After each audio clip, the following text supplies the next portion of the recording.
नमस्कार मित्रों, मैं आशीष सराफ एक बार पुनः आपके सामने प्रस्तुत हूँ और ज्योतिष सीखेंगे एक नए एपिसोड में, जहाँ पर हम आपको जानकारी देंगे विभिन्न लग्नों में राजयोग के बारे में। लास्ट एपिसोड में हमने आपको बताया था मेष लग्न में जो होता है राजयोग के बारे में। आज हम बताएंगे वृष लग्न के राजयोग के बारे में। जैसा कि नाम से ही विदित है मित्रों, राजयोग सुनने से ही जो है इतना कौतूहल और इतना इसको अच्छी फीलिंग आती है, लोगों को इतना अच्छा अनुभव होता है कि अगर राजयोग कैसा होता है, क्या होगा राजयोग। और आपने बहुत सुना भी है राजयोगों के बारे में विभिन्न विद्वानों के मुख से कि अगर कुंडली में राजयोग हो तो जीवन कैसा होता है किसी भी व्यक्ति का। तो मित्रों, सर्वप्रथम तो यह होता है कि कुंडली में जो भी योग बनते हैं, अच्छे या बुरे, यह हमारे पूर्वोक्त कर्मों से बनते हैं। सबसे बेसिक चीज़ जो होती है, यकायक ही कुछ चमत्कार नहीं होता इस पूरी दुनिया में कुछ भी। जब इंसान जो है परिश्रम करता है अपने जीवन में और उन परिश्रमों का वह भोग नहीं कर पाता है, जैसे हम पुण्य फल भी कहें, परिश्रम करें, पुरुषार्थ कहें, भोग नहीं कर पाता मित्रों, और उसकी मृत्यु हो जाती है या उसका देवस्थान हो जाता है, तो इसका मतलब यह नहीं होता कि वह पुण्य फल जो होते हैं या परिश्रम हो गया वह खत्म हो जाता है या क्षीण हो जाता है। नहीं मित्रों, वह व्यक्ति अपने उन पुण्य फलों को भोगने के लिए, उन परिश्रम किए गए उस पुरुषार्थ को, फल को भोगने के लिए पुनः इस मृत्यु लोक में आता है, और जो उसके पुण्य फल होते हैं उसी के अनुसार उस व्यक्ति की पैदाइश होती है, और उसी पुण्य फल को भोगने के लिए उसमें उसी कुंडली में योगा योग बनते हैं, और वह अपने किए गए परिश्रम का, पुरुषार्थ का, पुण्यों का भोग करता है। इसी प्रकार से ठीक इसका उल्टा होता है मित्रों। यदि अगर आपने जीवन में कभी कोई पाप कर्म किए हुए हैं तो उन पाप कर्मों का भी आपको नतीजा इन किन प्रकार कभी न कभी भुगतना ही पड़ता है। और आप यह सोचें कि आपका पाप कर्म करके आपकी मृत्यु हो गई और वो आप पाप कर्म क्षीण हो गए, खत्म हो गए, तो ऐसा भी नहीं होता मित्रों।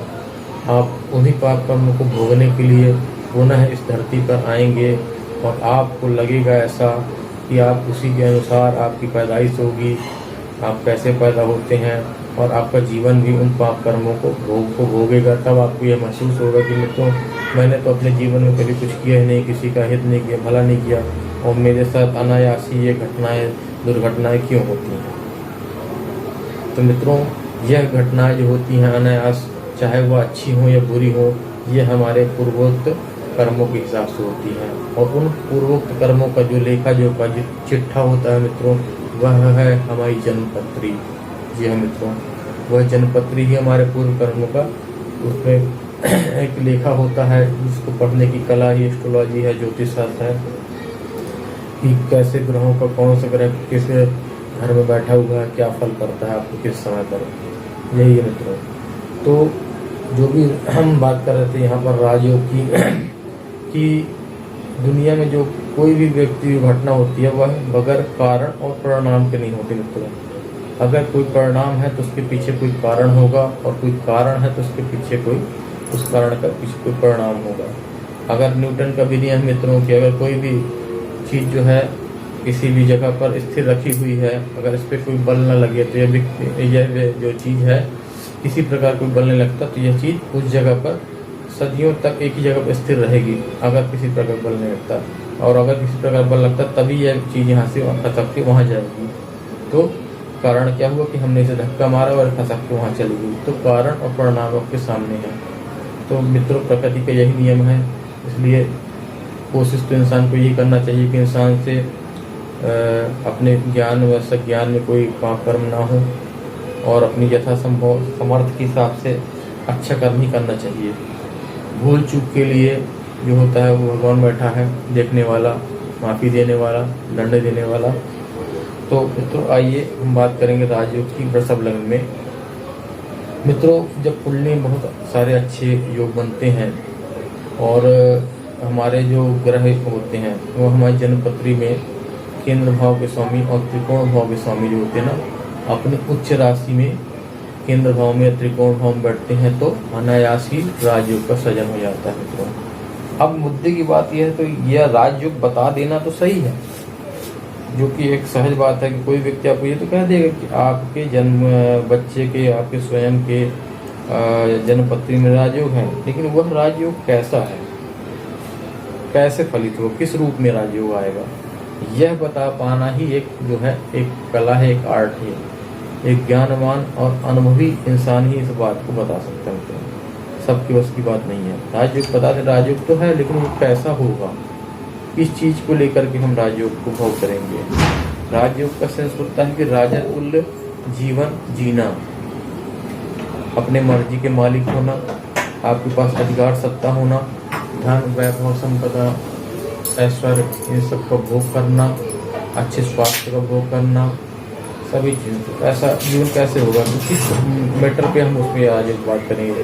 क्या व्यक्ति उच्चाधिकारी बनेगा, क्या व्यक्ति मंत्री मिनिस्टर बनेगा, राष्ट्रपति बनेगा, राज्यपाल बनेगा, क्या व्यक्ति किसी व्यापार का बिजनेस टाइकून बनेगा, बड़ा उद्योगपति बनेगा, बड़ा व्यापारी बनेगा, बड़ा ट्रेडर्स बनेगा, बड़ा लेखक बनेगा, बड़ा साहित्यकार होगा, पहलवान होगा, रेसलर होगा। तो ये फील्ड किस फील्ड का राजयोग है, हमारे जीवन में किस फील्ड का राजयोग है, यह इम्पोर्टेंट मित्रों बता देना। और यह मित्रों यही बता देना सबसे बड़ी कला है कि आपके जीवन में राजयोग तो है मित्रों, लेकिन वह राजयोग कैसे फलित होगा, कब फलित होगा, क्या बताना बड़ा जो है मुश्किल होता है, और यही बताने की कला है। तो आज मैं इसी मैटर पर थोड़ा सा आपको चर्चा करूँगा मित्रों, वृषभ लग्न को लेकर के। तो ये देखते हैं ये मित्रों आपकी जन्मपत्री है, वृषभ लग्न की जन्मपत्री है जो आपको दिख रही है यहाँ पर बनी हुई। और अगर आपका वृषभ लग्न है तो अपनी जन्मपत्री उठा के बैठ जाइए और अपनी कुर्ती की पेटी बांध लीजिए और पेन और कापी अपने हाथ में रख लीजिए, क्योंकि आपको कुछ विशेष जानकारी मिलने वाली है अपने आप के बारे में। तो यहाँ पर हम देखें मित्रों कि 2 नंबर की राशि ये लग्न प्रथम भाव होता है। यहाँ पर 2 नंबर की राशि यानी वृषभ राशि है, तो यह वृषभ लग्न कहलाता है। ऊपर यहाँ लिखा होता है जन्मपत्री में लग्न चक्र। अब यहाँ सब सर्वप्रथम जो देखना होता है किसी भी चीज के सुख को भोगने के लिए जो जरूरी होता है वह होता है एक शरीर, स्वस्थ शरीर। अगर आप स्वस्थ नहीं हैं तो किस बात का राज, किस बात की धन संपदा वैभव, कोई मतलब नहीं, सब कुछ है।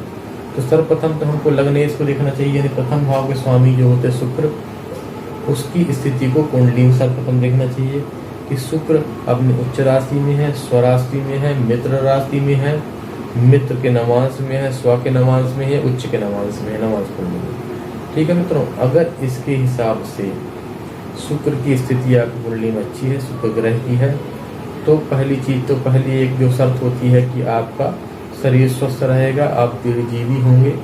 और ये तो बहुत अच्छी बात है, दीर्घजीवी होंगे तभी तो किसी चीज़ का भोग करेंगे, तो पहली शर्त पूरी होगी। दूसरी शर्त मित्रों आज हम आपको बताएंगे कि राजयोग जो बनता है, जो हम लोग जनरली लेके राजयोग का मायने लेके चलते हैं कि बड़ा अधिकारी बन गया या कि बड़ा कोई पदाधिकारी बन गया, किसी प्रकार का, किसी मठाधीश हो गया, मिनिस्टर हो गया, प्रधानमंत्री हो गया, राष्ट्रपति, राज्यपाल, तो हम लोग इस चीज़ को मान करते हैं। जिलाधीश हो गया, कलेक्टर हो गया, KSP हो गए, SDM हो गया, TI हो गया, तो हम इनको राज्यों के सेंस में लेके चलते हैं। तो मैं उसके बारे में भी आपको बताऊंगा कि कैसे व्यक्ति किसी एक जॉब, जब हम नौकरी करते हैं, जॉब में कैसा राजयोग बनता है और व्यापार में कैसा राजयोग बनता है, कोई साहित्यकार, लेखक, वो उसमें कैसे राजयोग का सृजन होता है किसी पर्टिकुलर कुंडली में, इस बारे में चर्चा करेंगे। तो सबसे प्रथम तो हमने आपको बता दी कि लग्नेश को देख लीजिए, अगर लग्नेश अच्छा है तो आप शारीरिक रूप से स्वस्थ रहेंगे, तब तो बढ़िया है। इसके बाद अगर हम देखते हैं किसी के जॉब या कर्म क्षेत्र भाग्य के संबंध में, तो हमको देखना चाहिए 9वां भाव और 10वां भाव। अब चूंकि ये वृषभ लग्न है तो 9वें भाव का जो अधिपति ग्रह है वो शनि है और 10वें घर का अधिपति ग्रह शनि है। 9वां भाव होता है भाग्य स्थान होता है मित्रों, और 10वां भाव जो होता है वह होता है कर्म का स्थान होता है मित्रों, पिता का स्थान होता है मित्रों, अधिकार का स्थान होता है, मान सम्मान प्रतिष्ठा का भाव होता है। तो अब हम देखते हैं यहाँ पर कि कर्म से, क्योंकि बहुत सारे लोग इसी बात को लेकर चलते हैं कि सब कर्म को ही देखते हैं, पहले कर्म, जो ऐसे आप कर्म करेंगे कर्म में ही श्रेष्ठता ही आपको राजयोग दिलवाती है मित्रों। तो शनि की पोजीशन जो वृषभ लग्न में जो राजयोगकारी ग्रह बोले गए हैं वो बताया गया है आपका बुध होता है एक, तो क्योंकि ये पंचमी से बुध यहाँ पर और धन के भी स्वामी है, तो बुध को एक राजयोग का पहला माना गया है। और उससे भी ज्यादा प्रबल राजयोगकारी ग्रह माना गया है वह है शनि ग्रह। शनि ग्रह को वृषभ लग्न की कुंडली में सबसे प्रबल राजयोगकारी ग्रह माना गया है। पहली चीज तो मेरा स्वयं का भी वृषभ लग्न की कुंडली है, इसलिए इसको मैं और अच्छे डिटेल में आपको बता सकता हूँ कि शनि ग्रह की स्थिति जो है वृषभ लग्न में बहुत ही अच्छी अगर है, अनुकूल है आपकी लग्न कुंडली में और नवांश कुंडली जो बनती है उसमें, तो आप निश्चित तौर पर वह व्यक्ति राजयोगकारी होता ही है, क्योंकि शनि महाराज जो होते हैं भाग्य और कर्म दोनों स्थानों के यहाँ पर स्वामी होते हैं। तो सर्वप्रथम तो देख लें कि शनि महाराज, पहले यहाँ देख लें कि शुक्र किस जगह पे है। शुक्र अगर अपनी स्वराशि में है यानी कि वृष राशि में हो गए हैं या इसमें हो गए हैं, छठे हो गए हैं या 12वें उच्च के हो गए हैं। शनि महाराज अपनी राशि में 10वें स्थान पे हो जाए, 9वें स्थान पे हो जाए या 5वें स्थान पे हो जाए या 7वें स्थान पे उच्च के हो जाए, छठे स्थान में, तो ऐसी स्थिति में व्यक्ति राजयोगी होता है, पहली चीज। दूसरी बात, शनि ग्रह का अगर छठे भाव से संबंध बनता है, छठा भाव जो होता है मित्रों वो होता है मामा का घर, वह होता है शत्रु का घर, वह होता है बीमारी का घर, वह होता है जॉब नौकरी का घर। तो कर्म स्थान के स्वामी का अगर संबंध यहाँ पर छठे भाव से हो जाता है, यह कर्म स्थान का अधिपति ग्रह अगर आपको शो करता है किसी प्रकार से छठे स्थान पे संबंध बनाता है, तो आप ये निश्चित तौर पर कह सकते हैं कि वह व्यक्ति नौकरी करेगा, जॉब करेगा। और ऐसी इस लग्न में चूंकि शनि महाराज जो है राजयोगकारी ग्रह हैं और तुला राशि उनकी उच्च राशि होती है, तो अगर शनि महाराज छठे स्थान पर जाके बैठ जाते हैं तो मित्रों वहाँ पर एक सहज राजयोग का सृजन हो जाता है। इस पर दूसरी बात, अब हम बात करते हैं कि कर्म को लेकर के वो व्यक्ति एक बड़ा मतलब किसी पदाधिकारी होगा, जहाँ भी जॉब करेगा, नौकरी करेगा, मैनेजर लेवल का होगा। दूसरी बात, अब हम बात करते हैं कि सरकारी सर्विस की बात करते हैं। आप सब व्यक्ति जो है राजयोग को सरकारी सर्विस से ही कोरिलेट कर देते हैं, जोड़ देते हैं। तो सरकारी सर्विस जो होती है ना, तो सरकारी सर्विस कब होती है कि जब कर्म स्थान का यानी 10वें स्थान का अधिपति ग्रह छठे स्थान पर बैठ करके और उसका संबंध किन नक्षत्रों से हो जाए, सूर्य के नक्षत्रों से और चंद्र के नक्षत्रों से, इससे उसका संबंध हो जाए, तो वह व्यक्ति सरकारी नौकरी करता है। पहली चीज, स्थान का 10वें स्थान का अधिपति अगर उच्चांश में है अपने लग्न चक्र नवांश में, तो बड़ा पदाधिकारी होगा, सर्विस करेगा, बड़ी करेगा।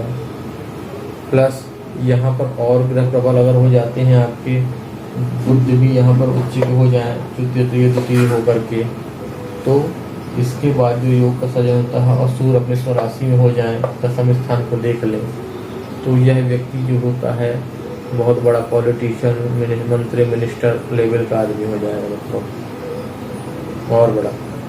7वीं घर का संबंध अगर यहाँ 7वां ग्रह मंगल है, उठ करके अपनी उच्च राशि मकर में आके बैठ जाए, शनि ग्रह उठ करके 7वें स्थान में बन जाए, शुक्र अपनी स्वराशि में बैठे हुए हो, सूर्य अपनी स्वराशि में बैठे हुए, बुध अपनी उच्च राशि में बैठे हुए हो, तो ऐसा व्यक्ति बहुत बड़ा उद्योगपति, उद्यमी बन जाता है मित्रों। कई व्यापारी को मालिक जहाँ हाथ डाले सोना बना ले, ऐसे योग का सृजन होता है। चंद्र ग्रह अगर अपनी यहाँ से, मैं आपको ये नित्य राजयोग की पोजीशन की तरह बता रहा हूँ, चंद्रमा की स्थिति लग्न में बैठ जाए, वृष राशि 2 डिग्री चंद्रमा बैठते हैं, उच्चांश में हो जाते हैं मित्रों। कृष्ण जी की कुंडली भी वृषभ लग्न की हुई कुंडली थी, उनके बारे में भी मौका मिलेगा तो बताऊंगा आपको कैसे उनकी कुंडली में राजयोग का सृजन, तो स्वयं भगवान प्रभु कैसे उतरे थे 16 कला युक्त। तो यहाँ पर अगर चंद्रमा बैठ जाए, सूर्य अपनी स्वराशि में हो जाए, बुध अपनी उच्च राशि में हो जाए, मंगल यहाँ उच्च के हो जाए, शनि अपने सप्तम में उच्च के हो जाए, तो ऐसी कुंडली गुरु अपने स्वराशि में हो जाए, तो यह कुंडली बनती है चक्रवर्ती सम्राट की मित्रों। इसको आप कह सकते हैं स्वयं भगवान श्री कृष्ण की कुंडली में ऐसी होगी। कुंडली तो भी मैंने लगाई नहीं है कृष्ण जी की, वरना आपको दिखाता कृष्ण जी की भगवान श्री कृष्ण की कुंडली में कैसे योग बने हैं। तो ऐसे योग बने हैं कि 5 ग्रह जो 4 ग्रह उनको उच्च के हैं, बाकी का स्वराशि में है। किंतु एक वहाँ पर पॉइंट था कि राहु और केतु जो थे प्रथम और सप्तम भाव में उनका स्थान था, इसलिए जब वह उनकी पैदाइश हुई भगवान श्री कृष्ण की तो वह जेल में हुई थी मित्रों। यह ठीक है मित्रों। तो यहाँ पर चंद्रमा उच्च के बैठ जाए तो ऐसा सृजन हो जाता है। अब यहाँ ये तो हो गया आपको कर्म के स्थान पे राजयोग का सृजन। व्यापार के बारे में बता दिया आपको, दशम का छठे संबंध बनता है तो नौकरी में राजयोग, दशमेश का सप्तमेश से संबंध बनता है, कुछ चांस में होते हैं तो व्यापार में राजयोग। सूर्य बुध इकट्ठे होकर के पंचम में बैठ जाए, सूर्य और बुध इकट्ठे होकर 5वें में बैठ जाए, सूर्य बुध इकट्ठे होकर 6ठे बैठ जाए, तो मित्र यहाँ पर बनता है आपका व्यक्ति तो पहली बात तो अथाह भूमि भवन संपत्ति का मालिक होगा, प्लस वह साहित्यकार हो सकता है, रचनाकार हो सकता है, विद्वान हो सकता है, प्रचार हो सकता है, टीचर हो सकता है, ज्योतिषी हो सकता है, जो कि मेरी कुंडली में बना हुआ है। तो विद्वता के नाम पे उसको राजयोग बनता है मित्रों, ठीक है। अब यहाँ पर अगर यहाँ पर मंगल है, मंगल उच्च के ऊपर यहाँ बढ़ जाते हैं, मंगल के अगर हम राज्य मंगल उच्च तक यहाँ से नहीं चले जाए तो यहाँ हमने आपको बता दिया कि व्यापार से उसको धन लाभ होगा, राजयोग बन के सृजन होगा। अब ये तो हो गया आपके उच्च ग्रहों के संबंध में राजयोग। इसके बाद राजयोग बनता है मित्रों जो होते हैं राशि परिवर्तन पे। राशि परिवर्तन कैसे कि 5वें यहाँ पर जो 10वें घर का 9वें घर का अधिपति का शनि उठ करके 5वें घर में बैठ जाए, 5वां बुध 9 में बैठ जाए, यह राशि परिवर्तन से। और लग्न में जो है आपका बैठा हुआ शुक्र हुआ आपका, ये चंद्रमा उच्च के बैठे हुए हैं, तो ऐसे में भी जो है एक शारदा या सरस्वती नामक योग सृजन होता है मित्रों। व्यक्ति जो होता है अति विद्वान होता है, क्योंकि यहाँ पर आपका यहाँ पंचमी त्रिकोण और केंद्र भाव के स्वामी का योग हो जाती है। इसके बाद आपका आपके अगर यहाँ पर हम देखें शुक्र जो है चूंकि लग्नेश हैं और अष्टमेश भी हैं, उच्च के होकर भी गुरु में बैठ जाते हैं, बुध यहीं पर बैठ जाए, सूर्य स्वराशि को हो जाए, चंद्र अपनी राशि को हो जाए, तो भी एक राज्य को सृजन होता है।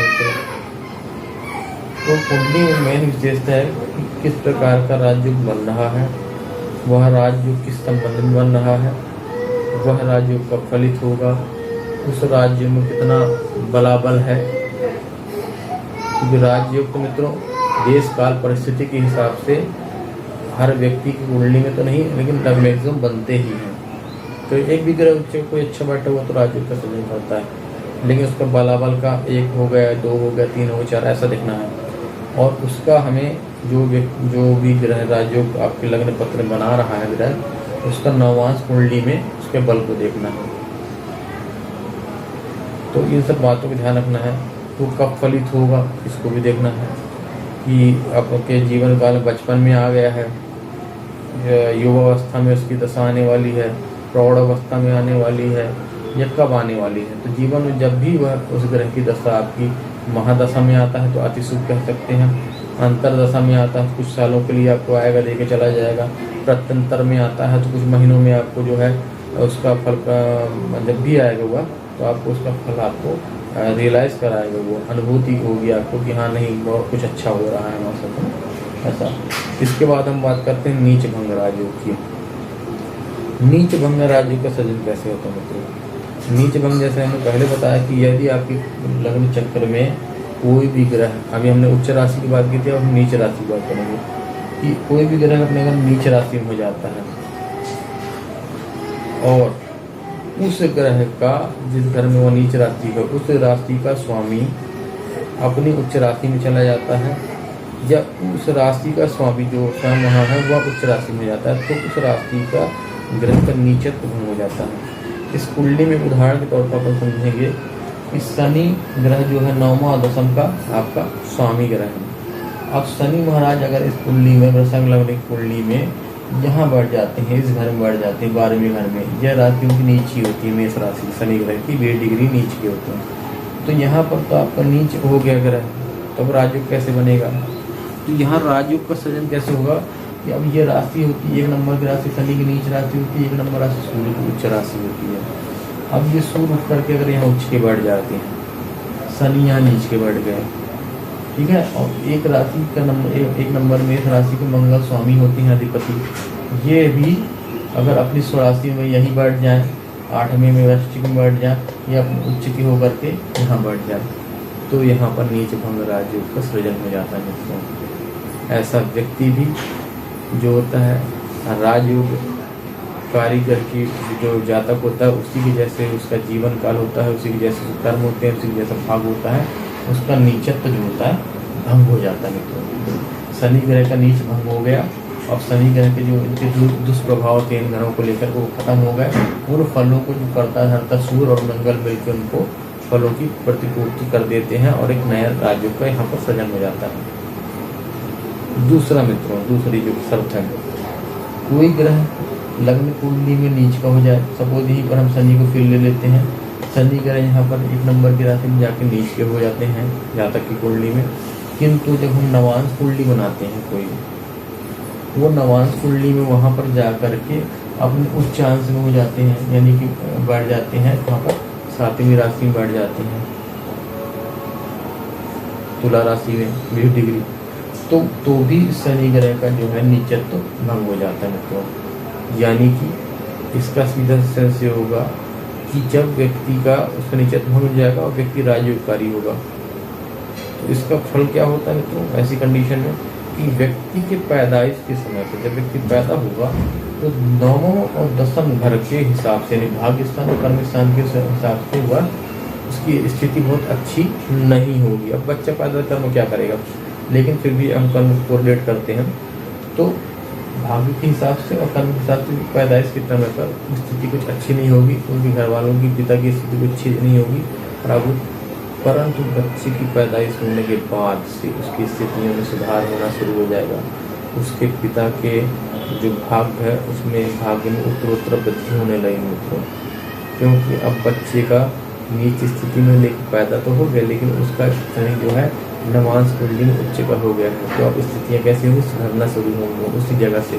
कहते हैं ना कि यह बच्चा बड़ा भाग्यशाली था, इसके पैदा होते ही सब कुछ हो गया, इसके पहले कुछ नहीं। ये बिटिया बड़ी भाग्यशाली थी, जब तक थी तब तक सब कुछ था, और आज घर से चली गई, विदा हो गई, तो सब कुछ साथ में ले गई। तो वह ऐसी ही स्थिति होती है, यह वही स्थिति है। तो वहाँ पर जो होता है शनि ग्रह का नीचत्व तो वहाँ पर भंग माना जाता है। ऐसे ही सभी ग्रहों के लिए यही नियम उसमें लगते हैं, नीच भंग राजयोग के लिए। तो यह हो गया मित्रों आज जो है वृषभ लग्न के बारे में हमने राजयोग के बारे में चर्चा की। राजयोग का संबंध जो है हम आपको आपकी भाषा में समझा रहे हैं। वैसे तो बहुत सारे प्रकार के राजयोग बनते हैं। 8वें स्थान से बन जाता है, 6ठे स्थान से बनता है, 11वें स्थान से बनता है।